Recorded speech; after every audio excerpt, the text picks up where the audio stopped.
మీరు చెప్తున్నట్టుగా ఆ రంగాలన్నిట్లో గణనీయమైన మార్పు అయితే రావట్లేదు. 14-19లో వచ్చినంత హైప్ ఈ 24 ఏదైతే మీరు వచ్చిన తర్వాత అంత హైప్ కనిపించట్లేదు.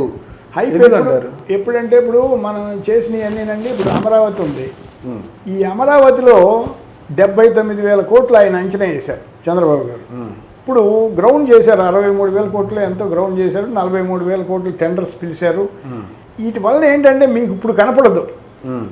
ఇది ఇంటర్నేషనల్ ఎయిర్పోర్ట్ అని కానీ, లేకపోతే స్పోర్ట్స్ సిటీ కానీ, లేకపోతే స్మార్ట్ ఇండస్ట్రీస్ కానీ, ఈ రోడ్లు మౌలిక వసతులు కానీ, హౌసింగ్ కానీ, ఇవన్నీ ఒక ఇప్పుడు మామూలుగా ఇప్పుడు నారాయణ గారు నిన్న ఏం చెప్పారు, ఓ 3 yearsలో ఇప్పుడు కొంత ఓ ఫేజ్ అయిపోద్దండి.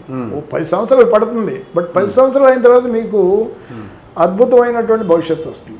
అప్పటి వరకు అంటే 3 years నుంచే బిగిన్ అవుతుంది మీకు. ఇప్పుడు ఏదైనా సరే ఇల్లు పెట్టాలంటే ఏంటంటే మనం ప్లాన్ తెచ్చుకోవాలని అన్నీ చేయాలంటే 3 years 4 years పడుతుందండి. అసలు శైశవ దశ దాటాలంటేనే పోవడం ఇది ఉంది.